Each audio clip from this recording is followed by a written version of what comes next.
van die eerste Christene, die eerste gelowiges, wel en wee. Ja, onthou nou die boek Handelinge, hierdie twee verhale, die kerk wat groei, maar tegelijkertijd 'n tweede verhaal van teëspoed vir die kerk. Vervolging, die hartseer, die moeilikheid wat Christene ervaar en beleef. Ons het 'n vorige keer in Handelinge 9 gelees van Saulus, wat ingrypend tot bekering kom, wanneer hy 'n helder lig uit die hemel op hom sien straal, en 'n stem met hom hoor praat. Dit alles op pad na Damaskus, waar hy Christene wou vang en in die tronk stop. Die opvolg van hierdie gebeurtenisse, Saulus se bekering, is dat daar 'n tweede verhaal gelyktydig hiermee verloop. Dis wanneer ons lees in Handelinge 9, hoe die Here vir 'n man met die naam van Ananias, 'n Christen, roep om na Saulus te gaan, daar waar hy in Damaskus tuis gaan. En die Here gee vir Ananias die opdrag, gaan en genees Saulus se oë. Ananias, soos al die ander Christene in Damaskus, is deeglik bewus. Saulus is op pad na Damaskus om Christene te vang, dood te maak en in die tronk te stop. So natuurlik was Ananias 'n bietjie huiwerig, 'n bietjie ontsteld en bekommerd. Hier vra die Here dan nou van hom, hy moet een van sy grootste vyande, Saulus wat die Christene wil uitroei, moet hom gaan help. Lees ons uiteindelik dat Ananias gehoorsaam is. Hy doen soos die Here hom vra. Hy gaan reguit na die adres in Damaskus waar Saulus dan nou tuis gaan. Dan lees ons die mooi verhaal hoe Saulus daar sit, magteloos, hy's blind op hierdie stadium, uitgelewer aan die Christene in die stad Damaskus. So mens kan sommer aanvoel, hier moet spanning wees. Die Christene wat weet, hier is ons grootste vyand, die man wat ons wil doodmaak of in die tronk stop, is in ons hande. Ons kan hom doodmaak, ons kan met hom doen net wat ons wil. Hy's blind, hy's magteloos. Wat doen die Christene? Ons lees hierdie eerste Christene daar in Damaskus versorg vir Saulus. Gee hom kos, klere, slaapplek, blyplek, beskerm hom.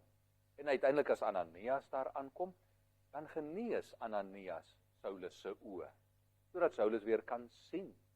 Maar onthou nou, net soos wat hierdie weer sien, nie net 'n fisiese herstel van sig is nie, is dit ook 'n geestelike herstel van sig.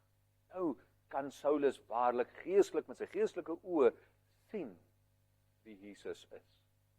En van hier af lees ons hoe Saulus voortgaan om te begin preek. Daar en sommer in Damaskus begin hy preek en verkondig die Here Jesus is die heiland, die Messias, die gestuurde van God. En natuurlik die Jode in Damaskus wat ons nou vir Saulus goed ken, raak ontsteld. Hierdie Saulus is veronderstel om die Christene te kom uitroei, en hier verkondig hy hulle boodskap. Uiteindelik word die Jode so kwaad vir Saulus dat hulle hom wil doodmaak. En dan help die Christene juis vir Saulus om te ontsnap uit Damaskus, en dan vlug hy waarheen?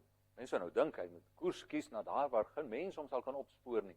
Saulus vertrek reguit Jerusalem. Dan lees mense hoe hy in Jerusalem voortgaan om die evangelie te verkondig.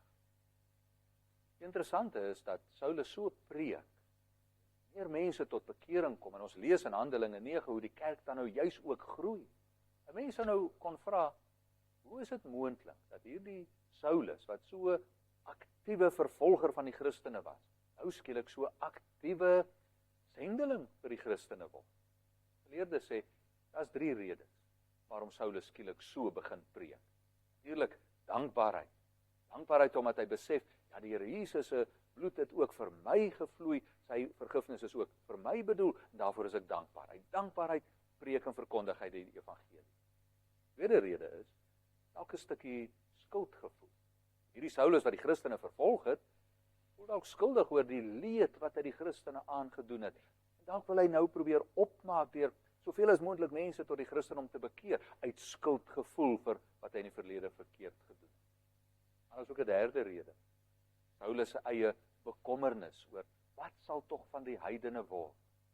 Daarom verkondig hy soveel kere as wat hy kan die evangelie waardeur verlossing kom, seker te maak, soveel as moontlik mense kry die kans om tot bekering in Jesus te kom.